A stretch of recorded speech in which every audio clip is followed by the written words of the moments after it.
Alors petite vidéo explicative sur le trade que je m'apprête à prendre ce lundi qui arrive. En fait je vais te montrer d'abord la situation sur le S&P 500, donc le SNPY.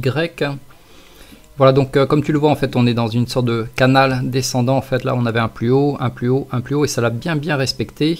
Pareil pour le bas en fait, on avait touché et apparemment on serait en train de remonter. Donc si tu m'as suivi jusque là, si tu as suivi mes formations, en général moi ce que j'aime c'est avoir deux creux plus hauts que les précédents qui vont entre guillemets casser la tendance vers le bas.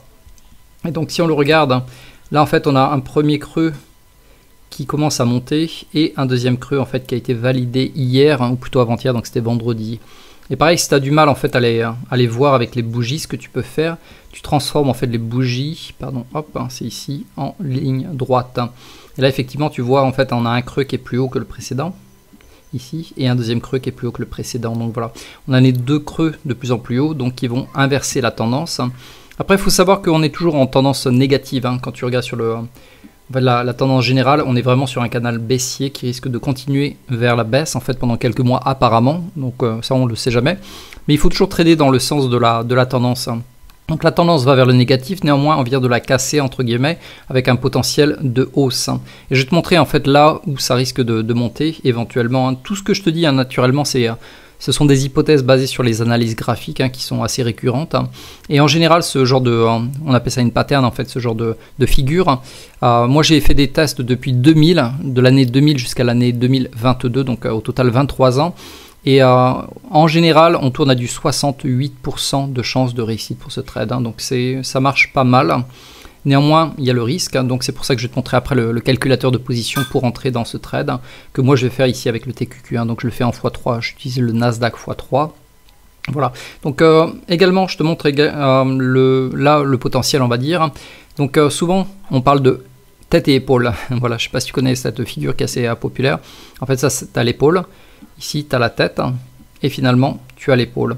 Et dans ce genre de figure également, souvent ce que l'on fait c'est on va prendre le bas de la tête, jusqu'à l'épaule numéro 1, donc notamment ici, et tu reprends cette mesure et hop, tu le remontes environ ici, voilà. Donc ça sera à peu près la zone dans laquelle on arrive, et effectivement comme tu le vois, on arrive également sur le haut du canal, donc il y a de fortes chances effectivement qu'on monte jusque là, et qu'on soit rebuté jusque à nouveau vers le bas.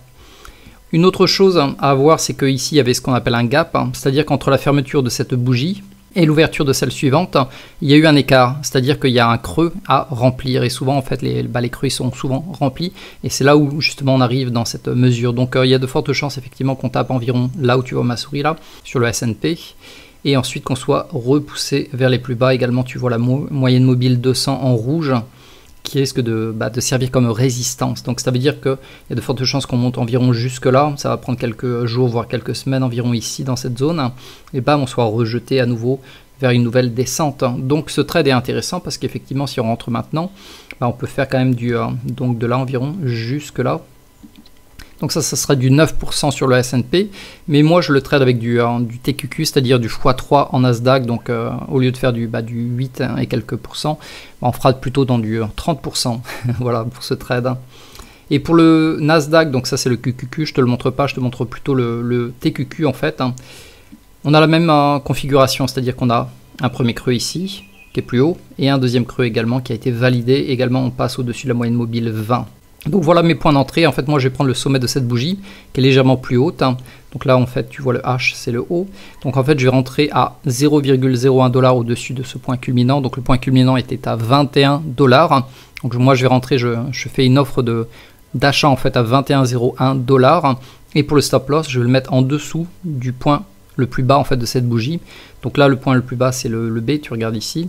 Tu mets le curseur sur la bougie, on est à 16,32, donc ça fera moins 0,01 $, 2 ici, donc pile poil ici. Donc ça fera 16,31 $. Donc voilà, maintenant tu sais tout, donc ça c'est mon point d'entrée, comme je te l'avais dit, à 0,01 $ au-dessus, et mon stop loss sera à 0,01 $ en dessous de cette bougie. Et en termes de combien je vais y mettre, en fait je mets maximum entre 20 à 23% de la totalité de mon portefeuille, parce que comme je te l'ai dit, en fait si ce trade était perdant, ça peut faire mal, ou au contraire s'il est gagnant ça peut faire du bien, mais toujours se protéger avant tout, la protection d'abord.